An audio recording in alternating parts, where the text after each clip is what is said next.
Assalamualaikum. Waalaikumsalam. Apakah benar ini dengan TFR? Iya benar. Baik TFR, di sini terdapat 2 buah kursi. Silakan TFR bisa memilih satu di antara 2 kursi ini, di mana nanti ketika melakukan sesi konseling, TFR akan merasa nyaman ketika duduk di sana. Sini. Boleh, silahkan duduk. Agar sesi konseling ini berjalan dengan lancar, bolehkah saya duduk di sini? Boleh. Baik, terima kasih. Silahkan bisa diposisikan dulu duduknya. Apakah sudah terasa nyaman? Apakah posisi saya sudah terlihat nyaman juga di Sini. seperti ini? Baik, kalau begitu selamat datang di ruang konseling ini bersama dengan saya Hairunisa. Di sini saya akan menjadi konselor pada sesi kali ini. Dan saya juga sudah melihat hasil intake inform yang sudah Anda isi, dan sesi konseling ini sesuai dengan jadwal yang sudah ditentukan ya. Oke, tadi TFR perjalanannya bagaimana ke sini? Apakah lancar ataukah macet? Lancar. Alhamdulillah kalau begitu. Kalau aktivitas sehari-hari yang sedang Anda kerjakan itu apa aja? Sekarang mah paling lagi sibuk beresin tugas-tugas kuliah. Oke, jadi Anda ini sekarang lagi kuliah seperti itu, dan mungkin lagi banyak tugas-tugasnya gitu. Iya. Oke, kalau boleh tahu Anda ini anak keberapa? 1. Anak ke-1, berarti anak sulung gitu ya. Kalau sekarang bagaimana kabarnya? Baik, tapi ada keresahan mungkin. Ini tahu ya dari intake informnya. Iya, oke, kalau begitu kita selesaikan di sesi konseling ini ya. Oke, sebelum sesi ini berlangsung lagi gitu, izinkan saya untuk mencatat hal-hal penting yang dirasa nanti itu akan TFR bicarakan, dan saya akan mencatatnya gitu. Apakah diperbolehkan? Silakan. Oke, dan juga di sana itu ada rekaman video untuk mendokumentasikan kegiatan sesi konseling pada hari ini. Apakah diperbolehkan? Baik, terima kasih. Saya ucapkan terima kasih kepada Anda karena sudah mau datang dan juga meluangkan waktu untuk bisa hadir pada sesi konseling hari ini. Dan saya tahu dari intake inform gitu ya, masalah ini mungkin berat bagi Anda, dan tetapi saya berterima kasih banyak gitu karena Anda sudah mau mencoba untuk berubah. Sebelumnya, apakah Anda pernah mengikuti sesi konseling? Kebetulan ini baru pertama kali. Baru pertama kali, jadi mungkin sesi konseling ini agak asing gitu ya oleh Anda gitu, karena mungkin muncul pertanyaan apa sih ke sesi konseling itu gitu ya. Kalau begitu, izinkan saya untuk menjelaskan dulu sesi konseling itu apa. Jadi sesi konseling ini merupakan suatu layanan untuk membantu individu yang dilakukan oleh seorang konselor dan juga konseli gitu, melalui hubungan profesional yang bertujuan untuk bisa membantu menyelesaikan ataupun membantu individu dalam menyelesaikan masalahnya gitu. Kemudian, apakah ada yang ingin ditanyakan lagi setelah Anda mengetahui sesi konseling itu apa? Kalau untuk sesi konselingnya itu harus terpatok ke 3 sesi atau bagaimana? Kalau hal itu untuk sesi sendiri itu tergantung kepada masalah klien gitu. Otomatis di sini tergantung pada apa yang sedang Anda hadapi gitu. Jadi kalau misalkan 3 sesi Anda belum merasa cukup, belum merasa masalahnya terselesaikan, maka bisa dilanjutkan ke sesi yang keempat. Tetapi apabila pada sesi 3 Anda sudah merasa cukup, sudah merasa masalah Anda selesai gitu, berarti hal itu sesi konseling ini bisa dicukupkan saja begitu. Apakah ada yang ingin ditanyakan lagi? Cukup kalau begitu. Izinkan saya untuk menjelaskan gitu. Ada beberapa asas di dalam sesi konseling ini. Yang pertama yaitu ada asas kesukarelaan, di mana asas ini yaitu Anda itu dengan sukarela gitu datang ke sini melakukan sesi konseling bersama saya. Jadi tidak ada paksaan apapun dari orang lain seperti itu. Apakah Anda dengan sukarela datang ke sini? Baik. Untuk asas yang kedua yaitu asas keterbukaan. Nah, asas ini tuh saya harap pada sesi konseling ini Anda bisa terbuka kepada saya, menceritakan apapun yang sedang dirasakan ataupun dihadapi oleh Anda sendiri seperti itu. Dan yang ketiga ada asas kerahasiaan. Asas kerahasiaan ini maksudnya dalam sesi konseling ini nanti Anda akan menceritakan masalah Anda yang sedang Anda hadapi tersebut, dan saya sebagai konselor itu tidak akan memberitahu kepada orang lain ataupun menyebarluaskan informasi ataupun data yang Anda ceritakan tersebut kepada orang lain gitu. Jadi Anda tenang saja gitu, tidak usah khawatir tentang kerahasiaan pada sesi konseling ini gitu. Jadi karena saya tidak akan menyebarluaskannya seperti itu. Nah, tadi kan disebutkan ada asas kerahasiaan. Siapa saja yang boleh mengetahui cerita ataupun permasalahan yang akan Anda ceritakan pada sesi konseling hari ini? Hanya ibu saja. Hanya ibu saja, baik. Berarti hanya saya saja begitu. Oke. Apakah ada yang ingin ditanyakan lagi? Cukup. Oke, kalau begitu, apakah sesi konseling ini bisa dimulai? Bisa. Baik, terima kasih. Pertama-tama saya ucapkan terima kasih kepada Anda karena sudah percaya dan juga memberikan saya kesempatan untuk bisa membantu Anda dalam menyelesaikan masalah yang sedang Anda hadapi sekarang.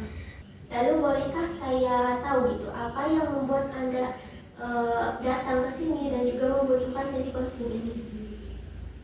Jadi saya itu merasa kurang percaya diri.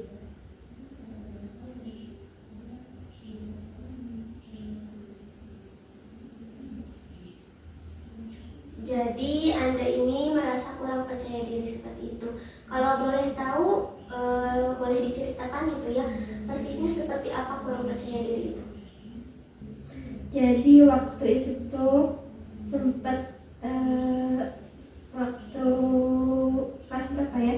Pokoknya SMP itu tuh saya pernah dikatain sama seseorang lah gitu. Katanya teh kamu mah gitu cina jelek cina gitu kan. Terus kata-kata itu teh apa ya, masih keinget gitu sampai sekarang.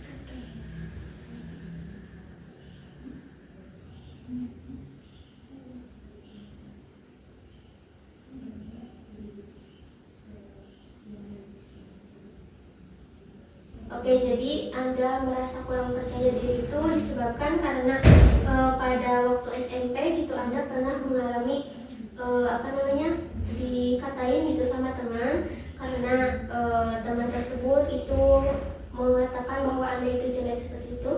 Oke, kalau boleh tahu apakah ada kesalahan gitu ataupun yang mereka nampak jelek dalam diri Anda itu seperti apa? Kalau saya mah nggak tahu ya, tapi mereka itu waktu itu nyebutnya kayak mukanya teh gak simetris gitu, kayak gitu. Terus karena kata itu sih jadi keinget, jadi kepikirannya tuh oh apa saya emang kayak gitu ya, kayak gitu. Jadi teman Anda itu mengatakan bahwa Anda itu jelek itu dikarenakan melihat bahwa muka Anda terlihat tidak simetris seperti itu.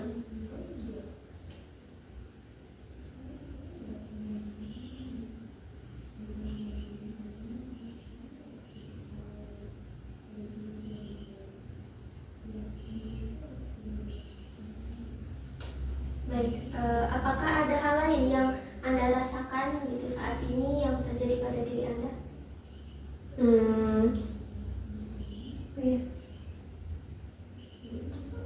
Mungkin karena tadi di awal saya nyebutin udah lagi banyak tugas ya, jadi banyak pikiran gitu, bisa nggak ya ngerjainnya gitu dengan tugas sebanyak ini gitu.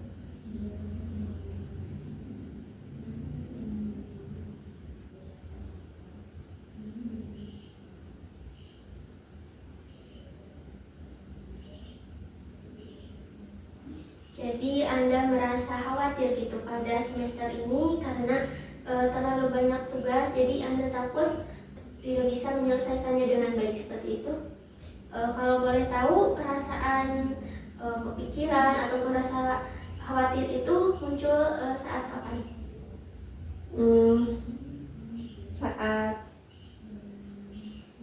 Saat masuk kuliah, Saat masuk karena kuliah. tugasnya emang udah ada waktu pas masuk kuliah. Oke, jadi dimulainya saat masuk kuliah seperti itu. Berarti dari semester 1? Semester 1 udah terasa, tapi mungkin karena semester 1 mah udah bisa ngelewatin, semester 2 juga gitu. Nah semester sekarang, semester 5, tugasnya tuh kan cukup berbeda dari tugas yang sebelumnya. Jadi terasanya di semester 5 ini sekarang yang sedang dihadapi gitu. Oke, jadi benar-benar merasa takut, khawatir akan kesulitan mengerjakan tugas itu pada semester 5.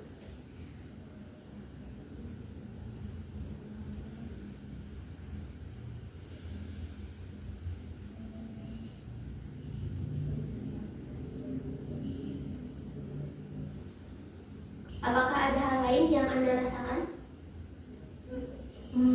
Sekarang mah itu aja.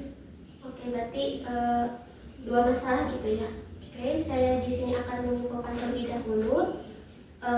Tadi Anda mengatakan yang pertama bahwa Anda itu merasa kurang percaya diri karena pernah dikatain oleh teman-teman Anda sehingga Anda merasa diri Anda itu jelek seperti itu.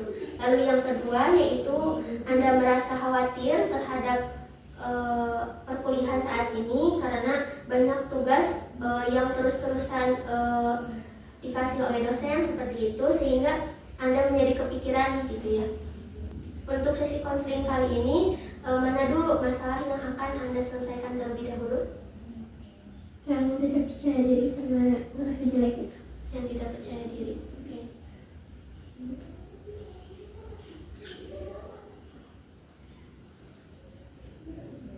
Oke, dari sesi konseling ini apa yang Anda harapkan terjadi pada diri Anda? Menjadi percaya diri. Menjadi percaya diri.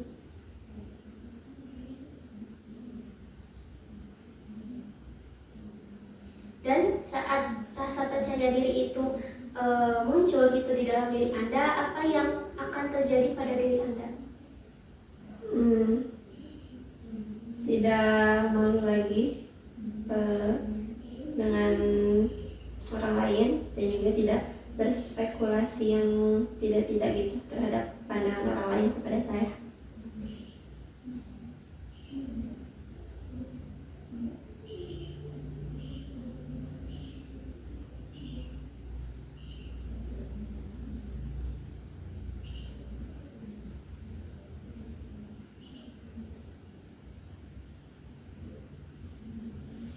Dan kamu ingin menjadi seseorang yang tidak malu dan juga tidak takut terhadap pandangan orang lain. Lalu kira-kira seperti apa rasa tidak malu itu? Rasa tidak malunya jadi apa ya, berani menunjukkan wajah ke orang-orang tanpa ada pikiran buruk kayak gitu.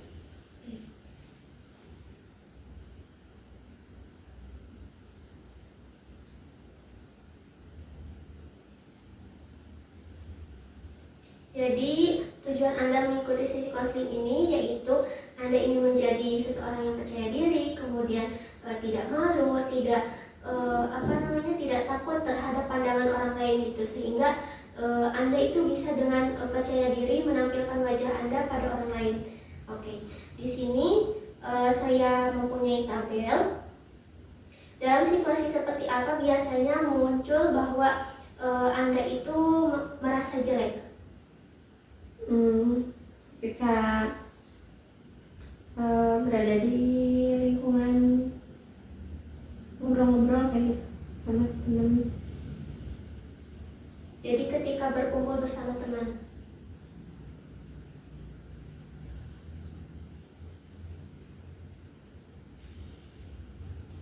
pada saat Anda berkumpul bersama teman tersebut, pikiran apa yang muncul di dalam diri Anda? Saya jelek. Saya jelek.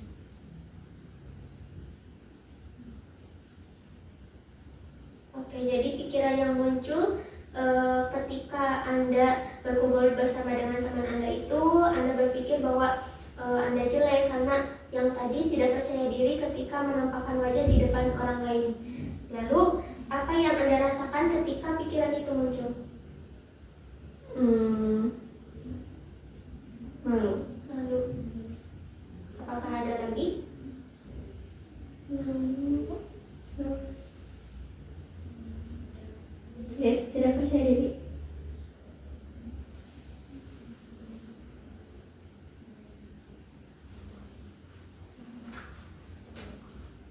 Oke, jadi perasaan yang muncul pada saat itu yaitu Anda merasa malu dan juga merasa tidak percaya diri.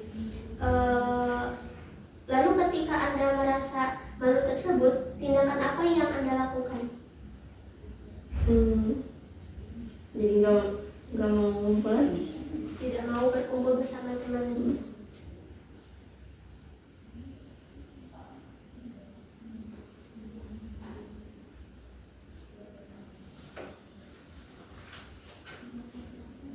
Oke, tadi Anda mengatakan ketika situasi Anda sedang berkumpul bersama teman dan Anda berpikir bahwa Anda itu jelek sehingga muncul perasaan malu dan juga muncul rasa tidak percaya diri, dan akhirnya yang Anda lakukan yaitu Anda tidak mau lagi berkumpul bersama teman-teman Anda.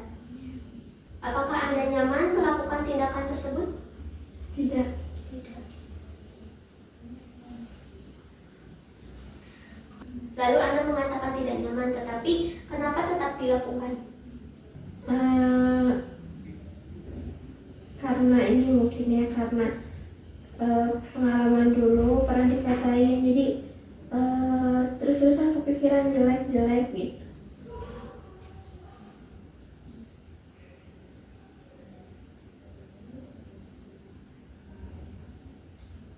Lalu apakah Anda nyaman selalu berpikiran bahwa menganggap Anda itu jelek secara terus-menerus? Tidak. Tidak. Sekarang coba Anda ucapkan secara berulang-ulang pikiran yang tadi muncul, yaitu mengatakan saya jelek. Saya jelek, saya jelek, saya jelek, saya jelek, saya jelek. Apa yang Anda rasakan ketika mengucapkan itu? Sedih. Sedih. Lalu sekarang coba ucapkan secara berulang-ulang lagi pikiran yang tadi Anda sebutkan itu, tetapi dengan menggunakan suara bebek. Anda bisa melakukannya seperti ini dengan menutup hidung. Silakan. Saya jelek, saya jelek, saya jelek. Oke, sudah. Apa yang membuat Anda tersenyum? Lucu. Lucu. Tetapi tadi yang tadi gitu ya, bukannya kamu merasa sedih? Seperti itu? Oke. Padahal itu kalimat yang sama dengan yang tadi Anda ucapkan, tetapi dengan pengucapan yang berbeda, maka perasaan yang muncul juga berbeda seperti itu. Oke. Dari sana apa yang bisa Anda simpulkan?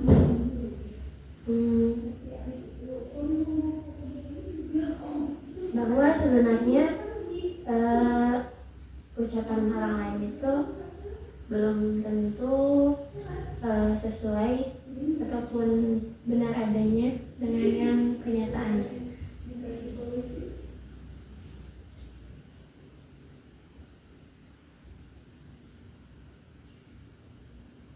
Jadi dari hal yang sudah tadi Anda lakukan itu, Anda bisa mendapatkan kesimpulan bahwa ucapan orang lain terhadap diri Anda, tentang diri Anda itu belum tentu benar, belum tentu sesuai dengan kenyataan yang sebenarnya.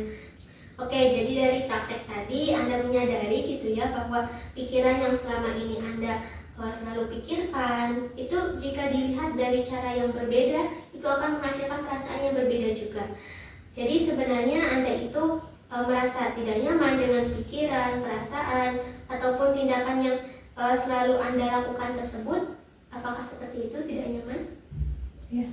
Oke. Jika tidak nyaman, apa yang ingin Anda lakukan?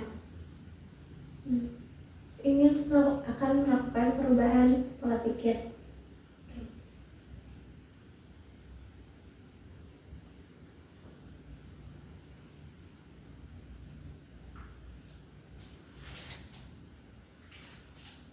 Jadi Anda ingin mengubah pola pikir Anda kepada hal-hal yang lebih positif, seperti itu, kepada pikiran yang lebih positif. Lalu jika ada yang ingin diperbaiki nih, kira-kira mana dulu yang harus diperbaiki? Apakah pikiran Anda dulu, ataupun perasaan Anda dulu, ataupun langsung kepada tindakan Anda? Pikiran dulu mungkin ya. Pikiran dulu. Oke, jadi pikiran negatif itu perlu diperbaiki ya, benar sekali. Sekarang kita perbaiki skema yang tadi itu dengan membuang pikiran negatif dan diganti dengan menggunakan pikiran yang lebih positif. Kalau pikiran tersebut itu dibuang, kira-kira apa yang bisa dimunculkan untuk mengganti pikiran itu? Semua orang itu sama gitu, relatif gitu kan pandangan orang lain.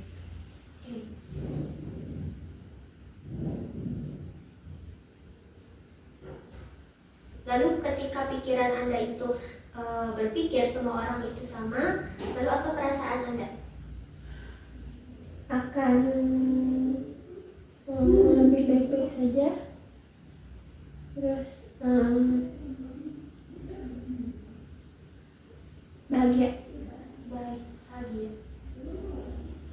Jadi ketika Anda berpikir bahwa semua orang itu sama, lalu bisa menimbulkan perasaan bahwa Anda itu akan lebih merasa bahagia, lebih merasa baik-baik saja, seperti itu. Lalu ketika Anda merasa bahagia itu, tindakan apa yang akan Anda lakukan? Tindakannya akan bisa percaya diri, bisa bersosialisasi dengan teman, udah itu.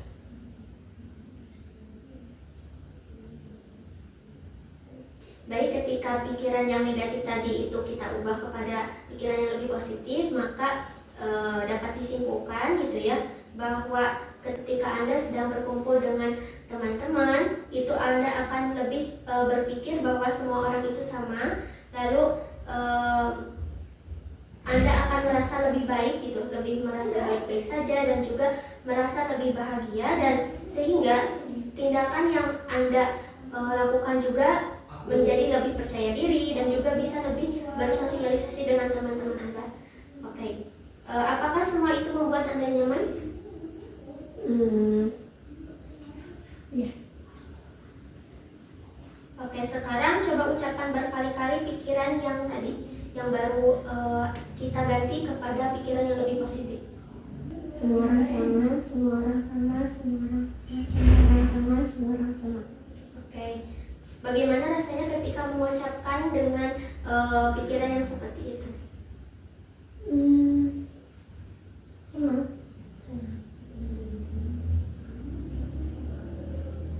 Oke, jadi ketika Anda sudah mengutarakan, mengucapkan bahwa semua orang itu sama, Anda akan lebih merasa senang, lebih merasa bahagia, sehingga Anda juga bisa lebih percaya diri gitu untuk menampilkan wajah Anda kepada teman-teman dan juga bersosialisasi dengan teman-teman yang lain. Berarti Anda semakin yakin bahwa Anda itu orang yang bisa bahagia juga seperti orang lainnya. Oke. Jika disuruh memilih antara pilihan satu yang tadi dengan pilihan yang dua barusan, mana yang Anda pilih dan apa alasannya? Yang barusan, karena yang pilihan dua, saya itu lebih merasa senang, terus juga tidak mempunyai pikiran yang buruk gitu pada diri saya sendiri.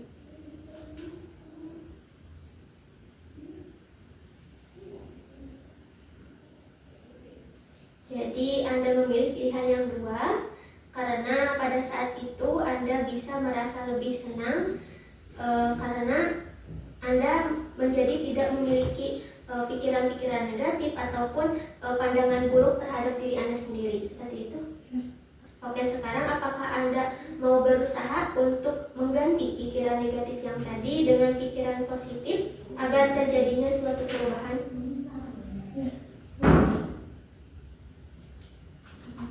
Oke, bagus sekali ya karena Anda sudah mau mencoba untuk berubah. Lalu jika diskalakan nih, dari skala 0 sampai dengan 10, di mana 0 ini Anda merasa tidak bisa menerima diri sendiri, dan sedangkan pada skala 10 itu Anda lebih merasa percaya diri dan juga menerima diri Anda sendiri. Lalu pada saat ini Anda sedang berada di skala berapa? 7. Kenapa Anda merasa bahwa sekarang Anda itu berada di skala 7? Karena sekarang saya sudah lebih berpikir positif bahwasanya pandangan seseorang itu tidak sepenuhnya benar gitu.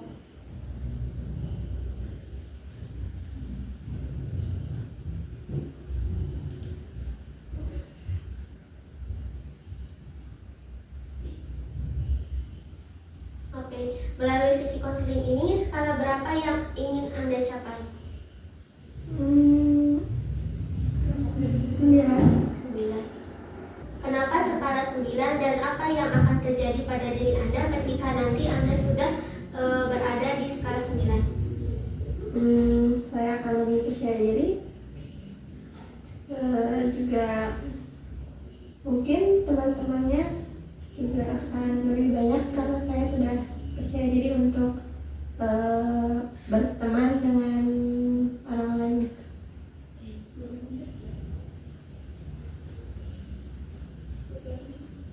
Oke, jadi ketika Anda berada pada skala 9 nanti, itu Anda akan lebih merasa percaya diri. Lalu teman-teman Anda juga akan lebih banyak gitu, karena Anda sudah mulai percaya diri bisa berteman dengan orang lain, seperti itu.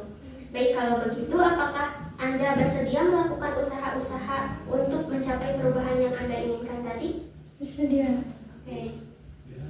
Oke, jadi yang tadi skema kognitif yang positif tadi, yang kedua itu akan Anda lakukan, yaitu Anda akan mulai berpikir bahwa semua orang itu sama, lalu Anda juga merasa bahwa Anda akan lebih baik-baik saja dan juga lebih bahagia, dan tindakan yang akan Anda lakukan itu Anda akan lebih merasa percaya diri dan juga bisa bersosialisasi dengan teman-teman yang lain. Oke. Kira-kira kapan akan dilakukannya gitu?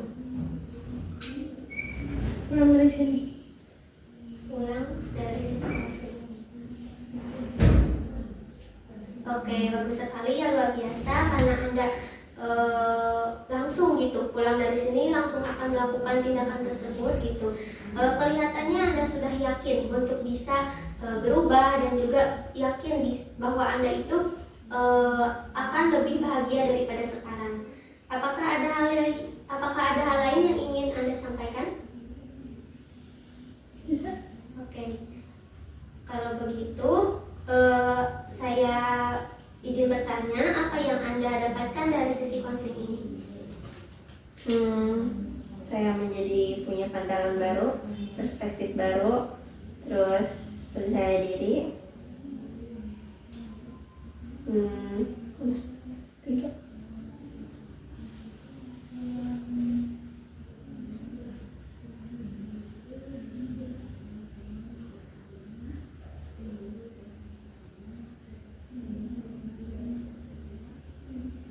Oke, luar biasa sekali ya, ternyata Anda mendapatkan banyak hal positif seperti Anda mendapatkan bahwa pandangan-pandangan yang baru tentang orang lain, kemudian perspektif yang lebih baru juga, lebih baik lagi, dan juga Anda bisa lebih percaya diri. Baik, apakah ada yang ingin disampaikan lagi? Apakah sudah cukup? Cukup sudah. Oke, kalau Anda sudah merasa cukup, mungkin sesi pertama ini kita akhiri, dan untuk sesi kedua nanti saya ingin Anda melaporkan perubahan yang tadi tentang skema kognitif yang baru saja kita lakukan, tentukan gitu.